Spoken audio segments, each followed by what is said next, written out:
Welcome back to the Whiskey and Wisdom Podcast, everybody. This is your co-host, Tyler Y'all, and today I am with... Chris Kellum. And our special guest today is... Jason Sani. Thank you so much for coming on. I greatly appreciate it. And before we get too far into it, Chris, what wonderful drinks from the Starling are we sipping on today? So we're doing something a little different. For those who get bored and or don't want to try bourbon all the time, we decided to try some new drinks with you. This week we are sipping on a paper plane. Fun fact, we have a video on our YouTube. Go check it out, where Bex is making a paper plane, or I'm trying to make one. It's kind of funny. That's right. But yes, really nice bourbon cocktail, very bright, especially in these cold days. You sometimes want something a little bit citrusy. And then Tyler is rocking something that is not actually on the menu. We just tried something different. So it's called a Tuxedo Martini. So it's gin, Luxardo, a few other things. It's very interesting because there's like a cherry flavor to it. And then it's kind of counterbalanced by like the lemon and the citrusiness. But what do you think? I liked it. It was pretty good. I've been getting into gin more lately. Just, all right. Yeah, you get bourboned out. So Yeah. So That's a good explanation. I feel like I can taste it.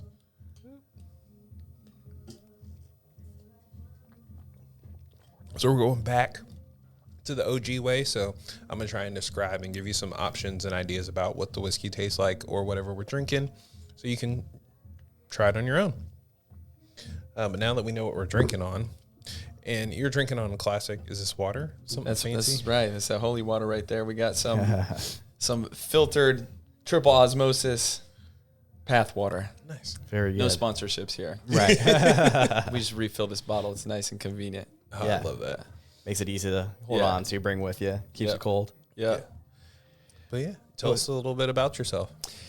Yeah. So been in the health and fitness game for, now 15 plus years. So currently work as a nutritionist and, online coach. And so over the last decade plus, I've started a few businesses, been in, helped start a few businesses, also, have a podcast, love speaking, all things, health and wellness. And most recently, before getting back into doing my own solo thing, I was in the gym business, opening up some fitness studios and a small group training that we turned into a fitness concept. Nice. And it kind of ran its time, and I was brought back into kind of this new age of online fitness, working with people and the accountability aspect. And there's a big demand for that. I just think the time that we're in, people are really tuned into the self-care revolution and really taking accountability. And so all things health and fitness, I wrote a book called Making Healthy Taste Good. And so I just try to encourage people to, express the best versions of themselves and have fun with the food nutrition side of things, and try to strip away the intimidation, out of all that. So going way back to like the genesis of it all, what made you want to get into the health and fitness space to begin with? Yeah, I think since I was a little kid, I was always obsessed with just the human body, whether it was watching wrestling or sports. I knew that I either wanted to be involved in sports or athletics or work in that. And I think I found, just given my size and athletic ability, that there was some limitations, probably realized that later in high school. And I realized that if I wasn't going to be a professional athlete, I wanted to study, health and nutrition. But, a little bit before that, I was undersized. So I think my origin story was that really made a big impact on me. Is I had an older brother that was really big for his size. He's like 6'5", and I was a late bloomer, you could say. Like freshman year, I was like 109 pounds, 5'5". Still went out for all the sports, basketball, football, and people kind of laughed it off. Fortunately, I had an older brother, so people knew maybe there was some potential there. Yeah. And my mom had took me to our local doctor, and it was just like, a silly question, but it was like, hey, why is one of our kids like very large and the other one is like very small, like significantly? And we both had, similar birthdays in the same time of the year, like both in July. So it wasn't like he started school a year earlier. Right. And it was that significant of a difference. And, we had this cool doctor that basically was like, just asked me like, oh, what kind of food does he eat? And I was like, I'll eat some tuna fish and pizza, Little Debbie fudge brownies, and, Laffy Taffy, all that type of stuff. Just, just laying it all out. And he planted the seed in my head really early that, there's things that your body needs, these resources that your body needs in order to grow and really, reach your potential. And that stuck with me, hearing it from him compared to your parents saying, hey, you need to finish your plate or eat your vegetables. Right. I was like, what are these things? And he said protein and amino acids. I mean, this is a long time ago. This was back in, late 90s, mid-late 90s, where you didn't see as much like protein shakes and supplements and all that. And so, I realized like immediately there was something missing. And so I was desperate to grow at this time. I mean, I would have eaten Barca Mulch or anything that I could have. And so we went and found this protein called Muscle Blast from like a local, like imagine like a CVS type of shop or whatever. And I mean, it tasted like absolute garbage, but I would just pour it in pancake mix back before protein pancakes were cool and, shake it up in milk and do whatever I could. And, I eventually hit a growth spurt, and whether it was just pure coincidence or timing, I associated like what food I ate making an impact on me growing and how I felt and so on. And, I ended up growing quite a bit more, not as tall as my brother, but it was enough that I saw that impact. And then I had, an Italian family that was always doing things with food, and I saw that it brought people together. And I was able to, combine those things of studying nutrition with the pleasures of food and being able to kind of hack that system of, kind of quote unquote, making the healthy stuff taste good and more enjoyable. And I just realized early on that was a way for me to, bring value to the world. And I loved the effect of being able to either, make people happy by playing with food. I saw the impact that it had on me. And so that planted the seed really early on that I was like, this health stuff, is subjective. Like we can play around with some of these things and influence the different outcomes. And so that really planted the seed early on and really set the path for what I knew that I wanted to do. Oh, nice. Yeah. That's neat. So you have that kind of background and you have the knowledge from what you experienced. So when it really came down to like, all right, this is really what I want to do with my life, what was like the next step that you took to make it a career? Yeah. So, I mean, there definitely was different stages of me really determining what I was going to want to do. I went from having my mom convinced that I was allergic to vegetables, the doctor taking me there. Like it was that serious, which is really funny, to wanting to just chase success. We grew up fairly, low income. We had food stamps and, I used to have to get scholarships to play sports and things like that. And I didn't know the difference. I was just, I grew up with the help of my grandparents quite a bit. And so for me, I was really, I think early on I was just like, I just want to be successful. And we'll probably get into that a little bit, but the definition of success certainly changed and evolved as I got older. But for me, it was just like an opportunity to get out. And I remember being really caught up in thinking about the things that I didn't want. Like I didn't want to have the stress of thinking about, money and paying bills and all this stress that I felt, in my house. And so I was like, oh, maybe business is the route. Cause I remember meeting some people, whether it was like jobs that I had in high school or college and, meeting older mentors and people saying, like, oh, I'm a business owner. And so I think I associated like having a business with making it and not have to worry about income. Right. And we all know that there's a lot of layers that comes to that. But so initially studied business and got in, changed that into marketing. And then after finishing graduating, I went into, the sales world. It was at the time of, this is back in like 2007, 2008, mortgage world was big. I don't know if you guys saw The Great Short, but, I got to live a part of that. There was all these people, basically selling mortgage and subprime, mortgages Ninjas. And all that. And it was just an opportunity to make money. So I got into the sales world and did well. I was able to, buy my first house when I was 21, and I was able to have enough money to where I didn't have to worry about that, and had seen what I thought was success, but still something was missing. I think the fulfillment, which is a important ingredient in that recipe. And so after doing sales, I've switched. The market got really ugly. A lot of people, lost their homes and lost their jobs, and it was certainly a tough time given everything that was happening with, all that recession and all that. And I was able to get into medical sales. And so that was like a closer step. I was like, okay, now sales now going to be more in the athletic world. Right. And it wasn't as gratifying as I thought. I was working more with geriatric people and doing bracing and and stroking doctors' egos and so on. Exactly. But it was still this position that a lot of people I thought desired, and I was still fueled based on like these extrinsic factors and like being able to fit in and being accepted into the world. And I remember being on a vacation. It was like a rewards vacation for doing medical sales. And I discovered this book. I think this is relevant since here's the title of the podcast is on wisdom, but it was like philosopher's notes. And it was like these basically, I was looking up Ralph Waldo Emerson quotes and came across this idea that was basically like cliff notes for books on philosophy and wisdom. Think of like the Bhagavad Gita and the Dhammapada, and then like,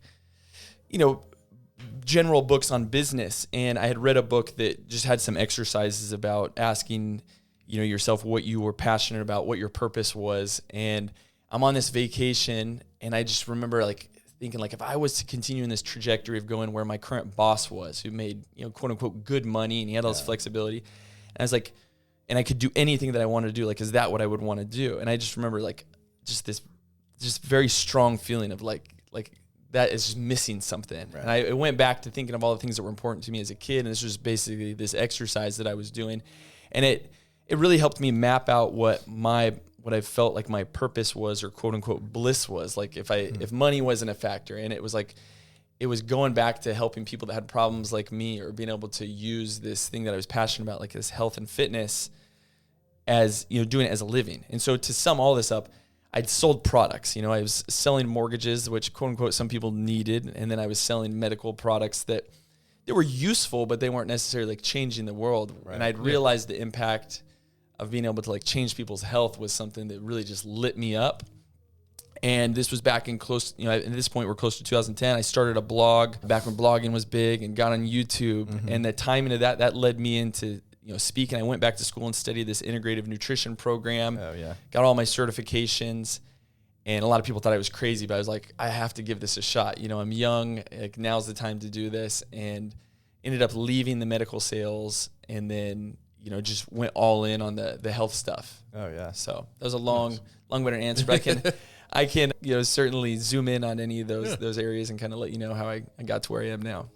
So when what was the first step when you were like, all right, so I'm done with medical sales? What was the first thing that you kind of went into? Was it opening up gyms? Was it doing it online? Yeah, so I realized I needed experience from working with more people. I'd been giving tips to people, and I think this is a good itch to scratch if you're looking for a side hustle. I realized that I was the guy that people would come to. Maybe in college I was the guy that people would come to if they were looking for like fun things. I was that guy, the plug. But then I also was into health and fitness. So like if people were like, hey, I want to put on some muscle or lose some fat, like I was asked that so much, even when I was in the medical sales role, that I knew I needed to get, some certifications. I needed to get some experience. And so I immediately talked to some of my doctors that I was working with, and they said they would send me clients, that I could do nutrition, quote unquote, protocols prior to like a surgery or whatever. Oh.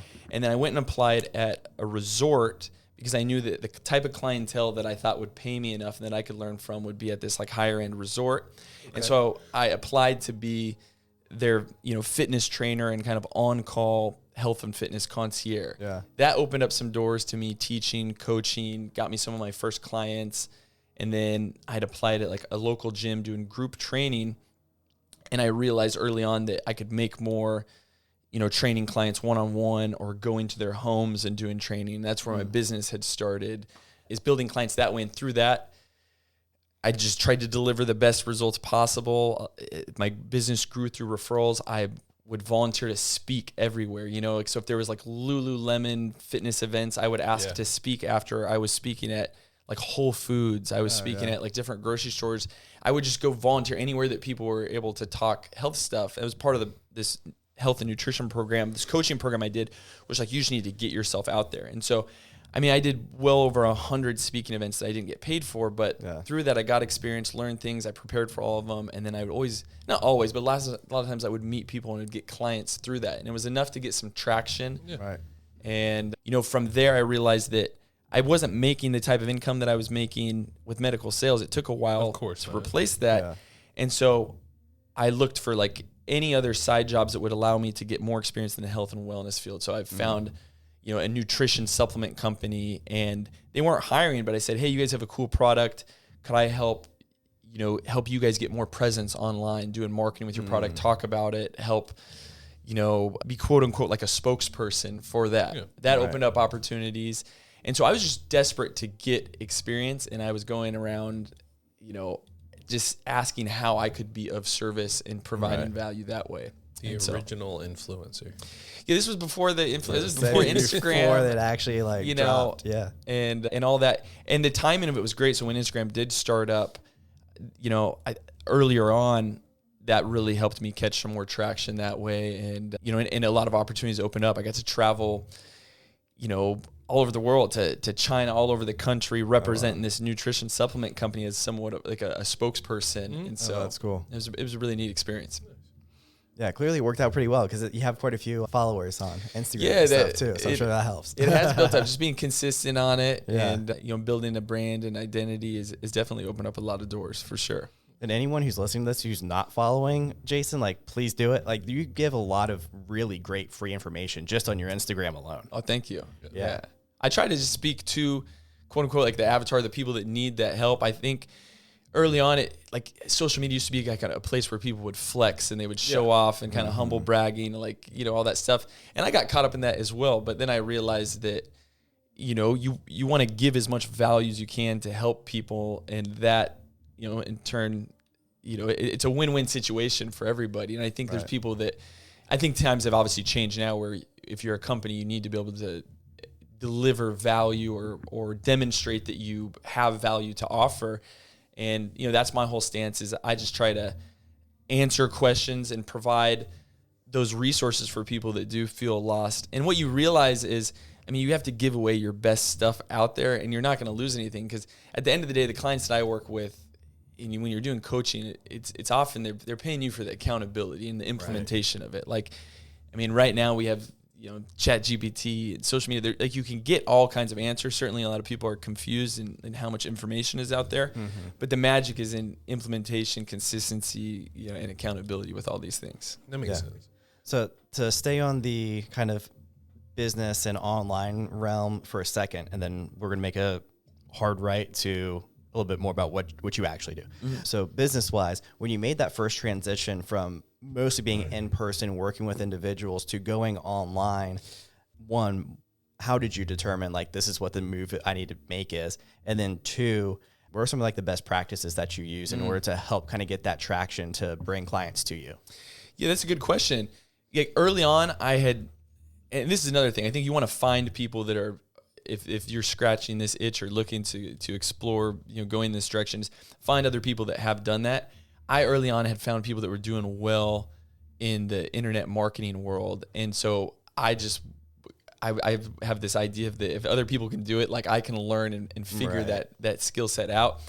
But I'd like to say it was easier, as easy as it sounds, but it takes action. It takes trying things out, but it also takes having the insurance that you're not in a stressful state. I think that when you switch into a career, you got to think about your hierarchy of needs. And if you're in a stressful state, if you're in a state of scarcity, it's going to be really hard to have the creativity and the bandwidth to be able to put in that positive energy to really be as impactful as you want.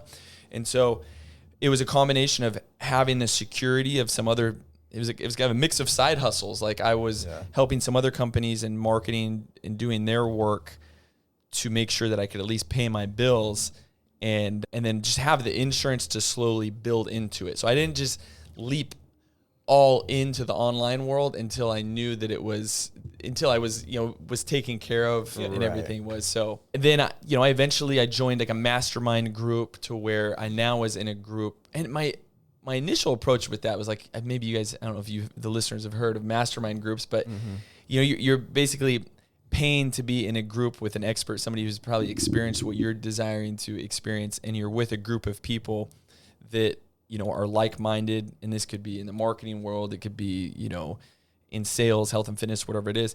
And I got to see firsthand people that I had more experience, knowledge, and wisdom than, but they were making significantly more money than me. And that just something clicked that I was okay, there's different steps or things that I need to implement, and this is something that I can do as well. And the big ingredient is action and consistency. Just 100%. consistency with so many things. That kind of leads into my next question, because I know that's going to be the answer, is consistency. So when this episode comes out, it's going to be January 8th. So it's coming out very soon from when we're recording this. There's a lot of people that made their New Year's resolutions. I'm sure a lot of them has something to do with health, fitness, nutrition, whatever that may be. What are probably the 3 biggest tips that you could tell that individual to help them reach that New Year's resolution?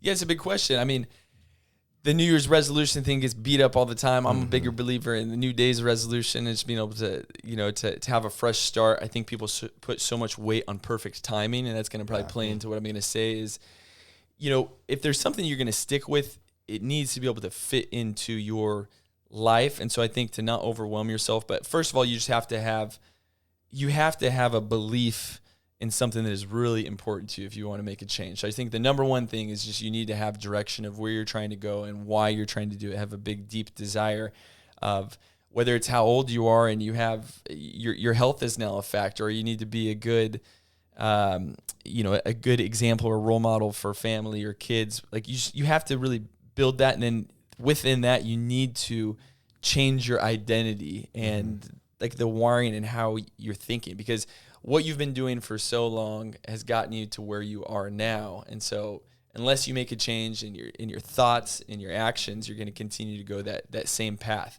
Life's going to happen, things are going to get busy, but you need to be able to have a game plan. It needs to be important enough to you. So that's number one.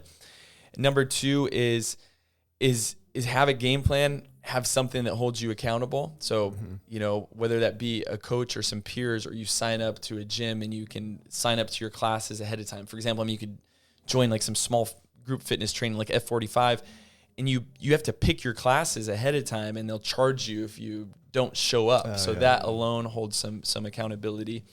And then just not to overwhelm yourself. So I think people, when they go really hard at the beginning of the year, and I see it all the time, I mean, consistently, I see clients that repeat it all the time, it's just like this full force, and it gets overwhelming, and it's too much change too fast, which is a major stressor. And so I always tell people to start with a lot less. Like, commit to something you really can do. If you haven't been used to working out for 45 minutes or an hour, a day, like, commit to something like training 3 times a week, or, build a little home gym. Start with something small that you really can commit to and make that time, an RSVP. And you just have to, you start stacking some small wins. And then like what's directly related to that is like so many people give up so quick. And if you're at where you're at right now because of the decisions you've been making for 5 years, 10 years, whatever it is, like you have to realize that that's going to take weeks or months sometimes to see any difference at all. And you have to buy into the fact that it's worth it. Yeah. And I think just reinforce that as much as possible. So when it comes to the health stuff, it's more than just the vanity side of things. It's you're going to perform better, your brain's going to function better, you're going to have more creativity. You're going to live longer for better. It's not even about living longer. You're going to have more, better health span, better quality of living. So that's the basic recipe there. Yeah. Nice. Yeah. I like kind of what you said at the end part of it as well. Just everything, not just the vanity part. So before I decided to start going on my health journey too, I was part of like the 30-year-olds, like, oh, you get your aches and pains now or whatever. Yeah. It's like, you should not be having aches and pains at the age of 30, first of all. But on top of that too, there's so many people out there like, oh, I just take a Tylenol a day to get like past my whatever. And with that being said, when I first started kind of working on it and everything too, I got to the point like, oh, you know what? I'm not always sore. I'm not always achy. And then getting past that and going, you know what? I feel like my body needs magnesium now. Oh, okay, I think my body needs like coconut water for more electrolytes now, or whatever the case may be, when before I was just like, I just feel like crap all the time. Who knows what my body needs? Yeah. So just being able to like, when you're in a more, I don't want to say optimal, but like in a more optimal type of way, you can then start pinpointing like, hey, you know what? I need this to perform better in this area. Yeah, absolutely. I mean, the body, people will tolerate whatever they decide to, I think in relationships and with their health as well. And for me, like on a daily basis, but definitely multiple times weekly, I'll just meet somebody. I mean, this happens with a guy that lives in my neighborhood, was walking with his kid, and he told me he used to run a lot, and he's only 50, And he's like, yeah, I just don't run as much because there's something going on with my hip. And he's in front of his kid. And I didn't want to be rude, but I was like, your family needs you. He needs you. I was like, are you just going to tolerate this, or are you going to address it? Because I see it happen so often where, something puts somebody on the sideline in their 40s or their 50s, and then before they know it, it's just a default, response to say like, oh, I don't feel well, so I'm not going to do that. And then they just kind of retreat. And so moral of the story there is just, you need to address, if you have some aches and discomforts, I promise those will go away when you just tune up your body and you take care of it properly. You get the proper amount of sleep. If it's some mobility issues, like hire a trainer, even if it's for a month, just to learn how to do things properly. It's an investment that will last a lifetime. When you're eating properly, your body and inflammation response is going to be so much better. But it's just, I think you really have to think about that. Like if you don't start now and get serious about it, nothing is going to get easier. No one's coming to save you. You know what I mean? And I think that you can get the best of both worlds. You can enjoy yourself, and you actually get more out of your time. Like I think it's undeniable. I mean, I'll argue with anybody about it that like training isn't the best investment for just maximizing your energy and being able to show up better. And I get it. I'm a father. I have a toddler. I work like crazy, but for me, I know the mental health aspect, and then the energy bandwidth like improves when I can make those times to take care of myself. Yeah, I kind of experienced that myself too last year. So before it's like, oh, I just can't do barbell training because like my lower back hurts all the time. I was like, I just won't do it. I'll just stick to my dumbbells. And then I did start doing some barbell exercises. Didn't know actually how to do it. Got injured, and I was like, I need to go back to this like PT who I've been talking to, like, and just suck it up, pay the price, and actually use him more, not just to get through my injury, but to actually use as a coach. It's like with the foundations ground up, like, hey, how do I even pick up a barbell? I've never done this before, and go through those steps. And not only am I able to start doing that work now, but like knowing that, oh, hey, your lower back was never strong enough to actually pick up that barbell. Yeah. That's why it always hurt. So I thought that was really interesting. So I was like, oh, I thought I'm in good shape. I have abs. I have decent sized biceps. I must be in good shape. And he's like, well, but that part isn't. Yeah. So I thought that was interesting. And I want to touch on something really quick there.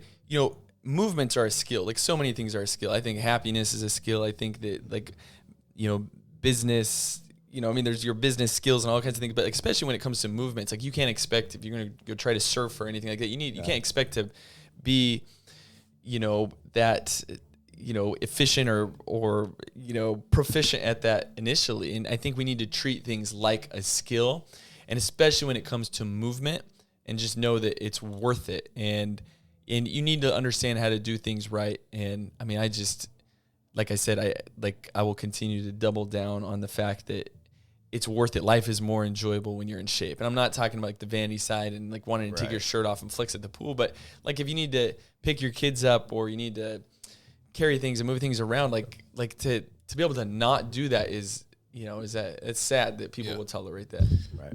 And I mean, for those big bodies like me, being in shape is one of those things that you come to, I guess not regret, but you forget what being in shape is when you hit a certain point. Because like we've always, like I worked out, I was in the Army for a little bit, and I was like, oh, I'm in shape. And then you don't do certain tasks and you forget about it and you go to do it again, and you're like, oh, that hurt.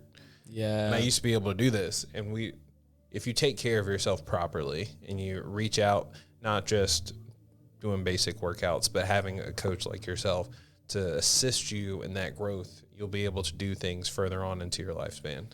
Yeah, I do. I think people take that for granted. Then they think like, oh, once I was in shape, and that story is just so pitiful and sad. Yeah, I still see people on a regular basis like, oh, when I was your age, I was in your shape. And I'm 39, and I did an Ironman last year, and I was like, I don't think you were doing that type of thing. And not to be a butthead or anything, but my point is like what good does that do to be Uncle Rico and talk about all the things that you used to do? And I do want to also say that, I have this idea about like getting addicted to feeling good. Like I've had periods in my life where things were just a blur, and I had a lot of stress in my life, and I had aches and pains, and I wasn't prioritizing that as much. And I thought that like it was just an age thing. You know what I mean? I remember my back was bothering me. I was like, I should stop doing barbell work. But when I started prioritizing, got back into, doing things right. And I really prioritized my mobility and how I felt. Like, I don't even think about back pain anymore. And like I said, I'm going to be 40 soon.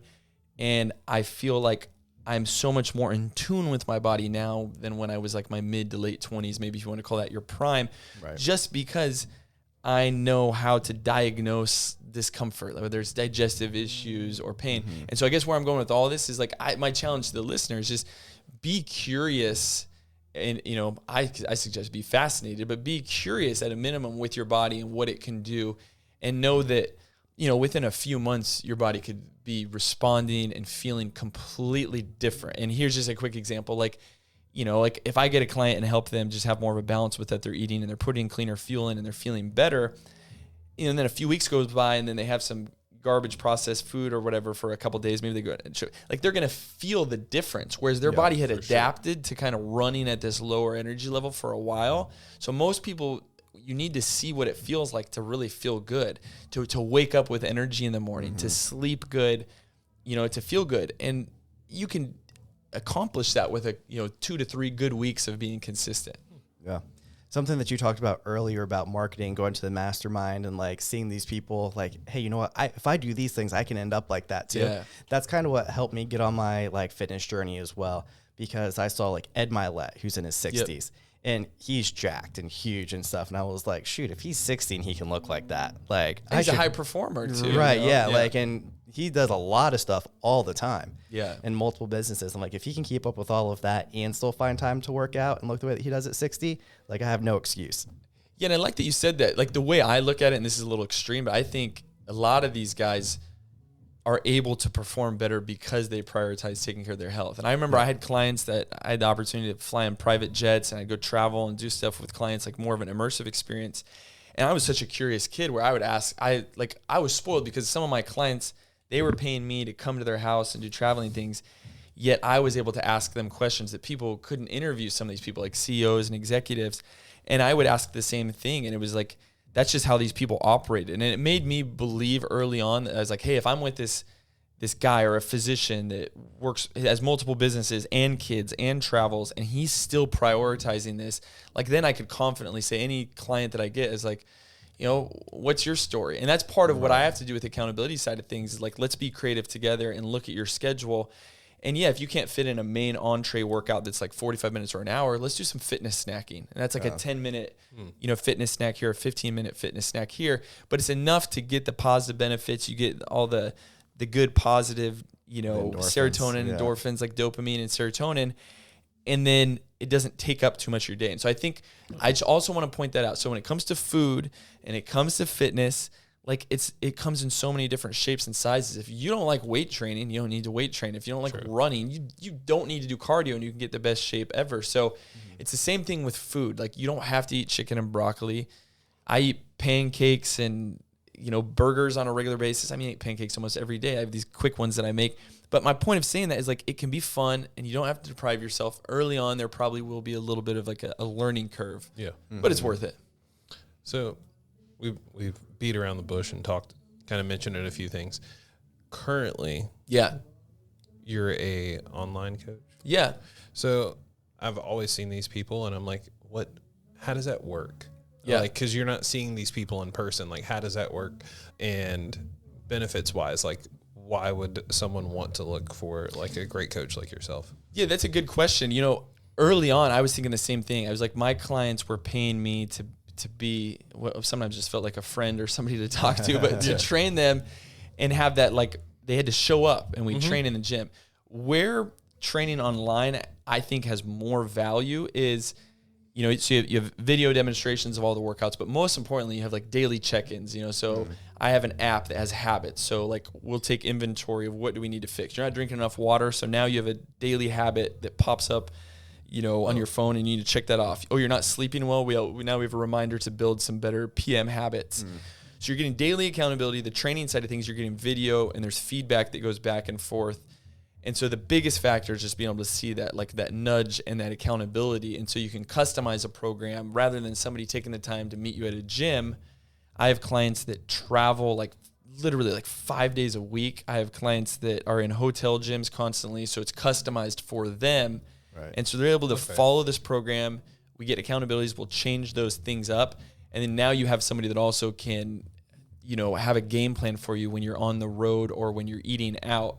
And so it's more individualized, it's delivered to you, and so it fits more with your lifestyle. And it's cheaper too, so online training, some of my clients were paying, easily $1,000 a month or whatever, depending on how frequently they were working. Whereas, online training is significantly cheaper, and you have that extra accountability component. Yeah.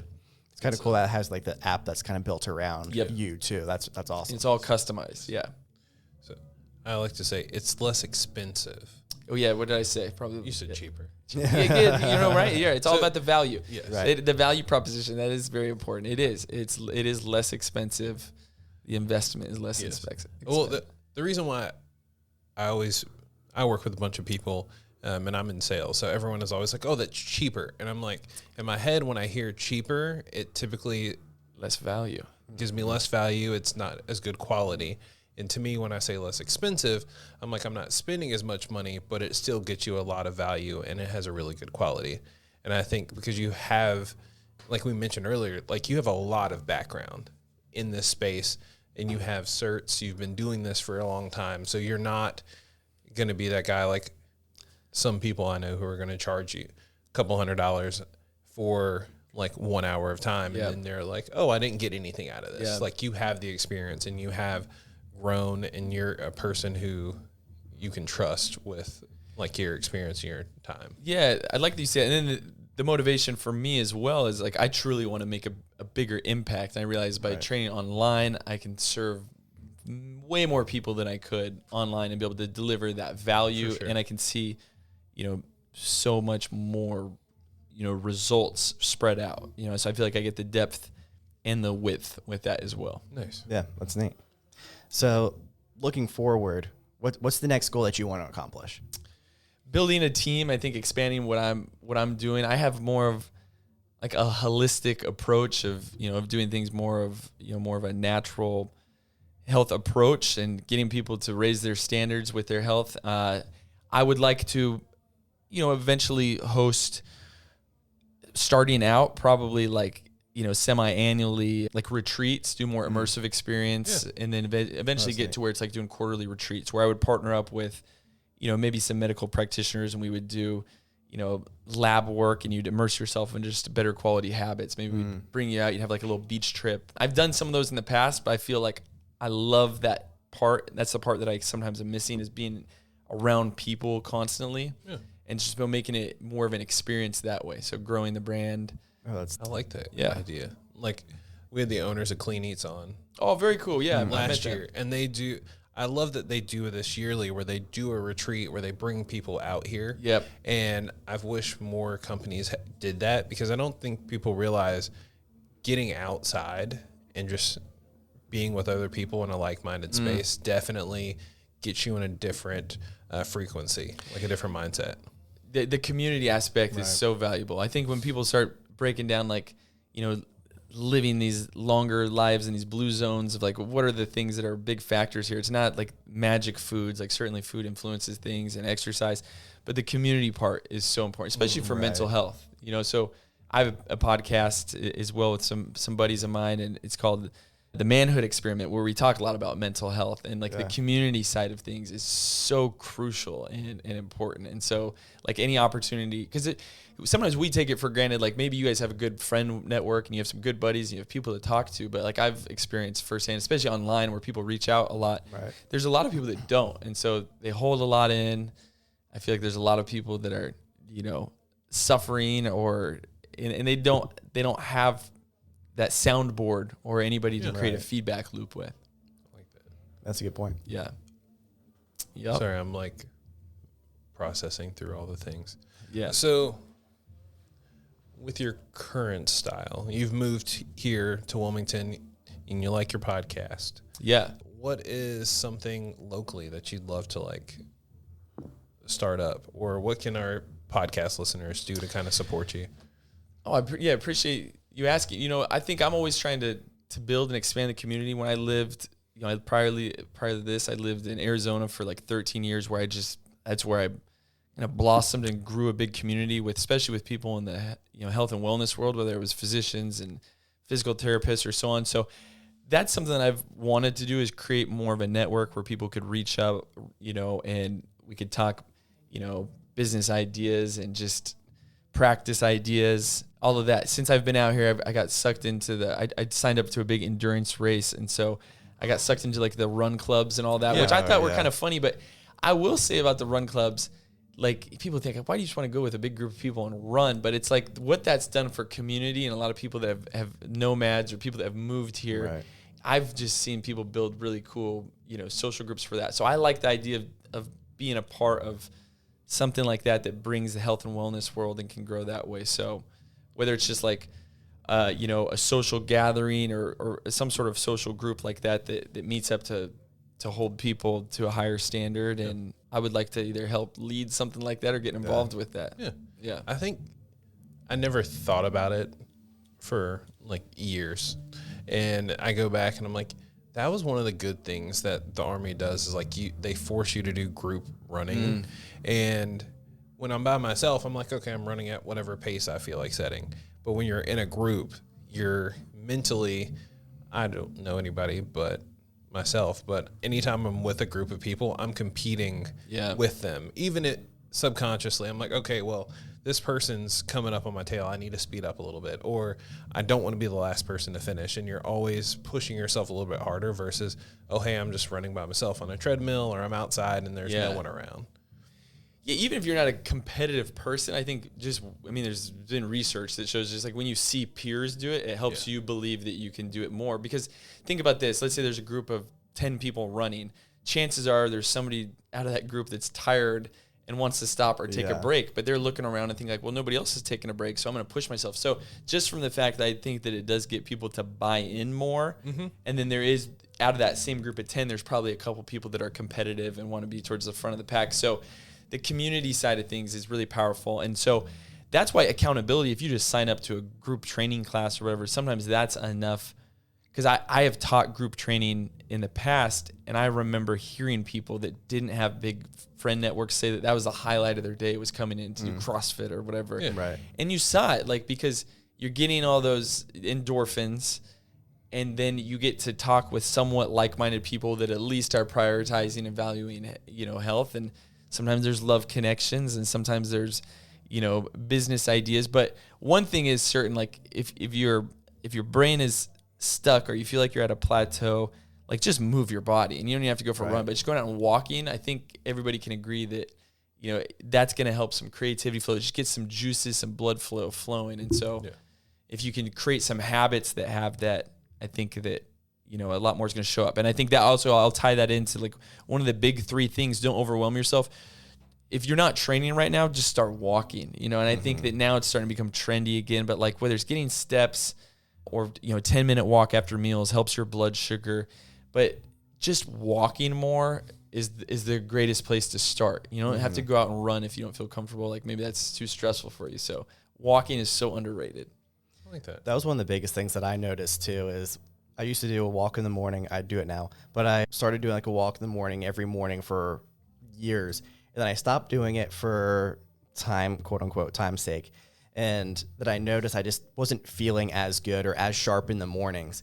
And I was like, I wonder if it was from that walk. So I started doing that again and started feeling better. And I was like, it was the walk. And I wasn't even like doing anything strenuous. I wasn't going on like huge runs or anything. It was literally just a 30-minute walk. All right. So I'll give you guys some magic here. So I have clients that pay me, quite a few of them. And one of the main things that I have people do is just, and I get to hold them accountable, is like I'll give them a step goal, which we've probably heard, whether it's 8,000 steps or 10,000 steps.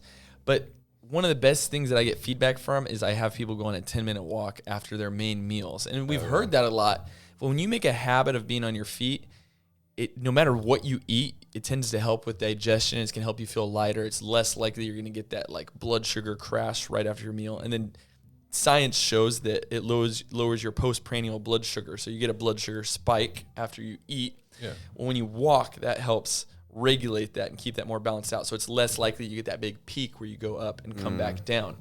And so whether it's a walk in the morning like you're doing, and then you make the habit of just like, I call it OTMs, opportunities to move, you know, and those can be really small. It's taking the stairs, it's parking further away, and it's associating when I move, I feel better type of thing. And if you make a habit, most of us are not moving as much as we should be. It's just such a significant difference that you can do. And so it's a massive needle mover when I just have that as the accountability tool for people, is just measuring how much you're walking throughout the day. Oh yeah. Nice. My coworkers will definitely let you know too that like I walk a lot. Unfortunately, I do it more reactively than proactively. Yep. It's usually at the point where I'm frustrated or I can't get past like a mental block. And I'm like, I'm just going to go on a walk. And then I like turn my computer off and I go on like a 15-minute walk.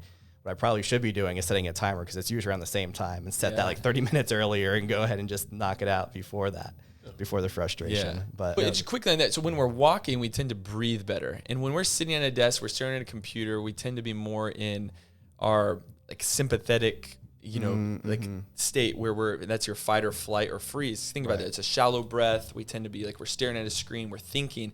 Well, when you walk, you're more likely to diaphragmatic breathe. You're going to breathe out of your nose. You're going to breathe into your belly. And that naturally, just a byproduct of that, is going to be stress relieving. You know, we all experience stress, but that's one of the first things I do with all my clients is I have to like look at their general stress load. And if, you know, I have clients that have newborn kids, and it's like, well, you can only control so much with how much sleep you're going to get. Yeah. Let's maximize and control all the controllables that we can. So let's get the best quality sleep that we can get. And then let's reduce any other stressors. And you're going to find that that is going to help. Same thing with the bandwidth of your energy. It's going to free up more energy as well. That's great. So one of my last questions for you, you kind of pointed at this earlier, success. Yeah. Because you got a family, you got a nice business, and you are looking at growth for your business. Yeah. But what is a short-term success for you? What is a short-term success? We always look big, and I'm like, well, that's a good question. So I think first of all, I think success is part of success is having peace of mind, and part of it is having fulfillment. You know, for me, I think I do have some numerical goals. I was trying to replace, you know, what I was doing in the corporate world before, you know, currently. So I think there is a certain amount of income that allows me to have more freedom, or my family to have more freedom. So I have I think a number of how many clients that I want to serve and be able to make an impact. So I think that's my immediate version of success, especially like investing in a group to help, you know, train and grow my skill set. I feel like the missing part of that is the deliverables of the daily actions and all the things. So I know what I need to do. For me, success is showing up and being consistent on those deliverables to be able to get enough clients to make that type of impact to get that return. So So for me, it's setting out to do what I know that I need to do. Right. Yeah. I hope that answers that question. It does. Yeah. So how would you take that and frame it in a more long-term type of? Yeah. Oh, that's a good question. I think that that constantly is adjusting. I think everybody's goals should be adjusting. You know, for example, as our family expands, I will value time more. And I think that, so I will look at success as being able to make that worthy impact, have peace of mind that things are taken care of, and I'm not in that stressed out state, or that money or, you know, lack thereof is not a major stressor. But then I also have the time to be able to spend with my loved ones, my friends and family, and be able to travel. Because I am very aware from being in sales before that I'm very confident that I could move into a sales role and make more money. I have no doubt about it. Right. I could stop what I'm doing right now. But the trade-off for that would be me sacrificing that feeling of fulfillment, that feeling of peace of mind to make money. So long-term success is having more time that I can control and do with what I can. And to me, that's real wealth, is being able to have the time to do the things that you want to do. Yeah. And I think that we all can, if we plan appropriately, reverse engineer, and figure out whatever it takes and do that work. Yeah. Well, after looking forward, let's take a look back real quick. And if you could tell your younger self one thing, what would it be? That's a really good question. Take more action. I think find mentors, ask more questions. Early on in my life, although I was curious, I didn't always feel like I was worthy enough to ask questions for people around me, like for personal help. I was fine with asking questions of like, hey, how'd you get to where where you were here and there, or so on. So I think directly looking at people that have achieved or accomplished things that I wanted, and I would try to bring value to them and ask for more advice or hire people. What I found that real successful people that I've been around have this relationship with urgency. Like they will get to where they need faster, and they'll pay people if they need to be able to learn that knowledge or that skill set. And so that comes in combination with taking action. I think so many people think and they have plans, but the combination of taking action, learning from it, and then finding mentors and people to help along the way is what it takes. But nothing replaces action. We learn as we go. There's all the cliche things about, we don't fail, we learn. And I think so many people have this fear of failure because of criticism of what they're going to view. And that affected me in my past. Was I think it was whether it was a self-worth issue. I needed to go do some of that inner work to realize like what some of those blind spots that were holding me back to keep me playing small. And I think I was playing smaller than I would. And so we all have to have that conversation with ourselves and ask ourselves, how much effort are we actually putting in? Because from the outside looking in, you can be like, oh, this person's doing great. They do great in this role. But like, is that person fulfilled, or are they playing small? You know what I mean? Are they playing safe? And I think that we're not designed to play safe. We're designed to set sail and really go after it. I love it. Very good. I can sympathize with that a lot too, because that was one of mine that I talked about as well when someone was talking to me in a different interview. They asked me the same question, because that's what I ask everyone. And that's a good question. Yeah, and my very similar answer was dream bigger. So same type of thing. Just felt like I've always like kind of played small, like stayed in the small sandbox and didn't explore the rest of the beach. Yeah. And I'll add one thing to that. I'm a big fan of doing the work, like doing our inner work that we have. I think we all, quote unquote, have trauma wounds and trauma bonds. But if we're trying to improve our health, our fitness, our mind, business, all that, we need to find what has been holding us back. Like, what are the limiting factors? And we need to be honest with ourselves or get some feedback from somebody else.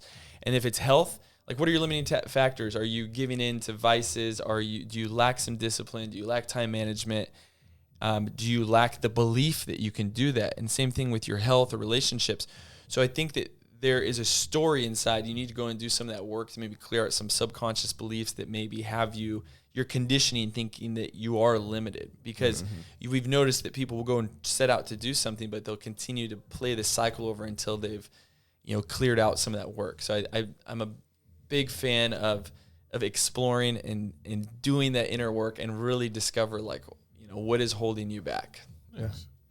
So in general, where can people find you?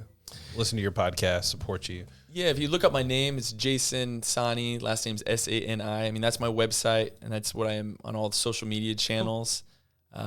We have a podcast called The Manhood Experiment, just like it sounds. So it's on devices. So I got two other co-hosts, and we talk men's health, vulnerability, kind of create a platform for, to talk, all things business, health related type of stuff that we have a lot of fun with. So that's about it. But if I can be a resource anyway, I have a book called Making Healthy Taste Good that you can order on Amazon. But if I can be a resource and answer any questions for people, I love connecting and interacting with people anytime I can. That's awesome. Appreciate you coming on. I really appreciate you coming in, taking some time out of your Sunday afternoon and coming on in. It was fun to be here. Thanks. Thanks for having me, guys. Tyler, Great to connect. Do you like your drink? Oh, yeah, it was very good. I've never had it before, so it was a good change. You got any notes on it, flavor-wise? You don't want to ask me that. There's gin in it. Yeah. You're like, you've been doing this long enough. You should know what kind of. I'm like, I know if I like it. It's a running joke. But yeah, check it out. If you guys haven't realized, we are at the Starling. Shout out to the Starling Darlings. Sweet spot. And we'll catch you guys in the next one. Awesome. Cheers. Thank you.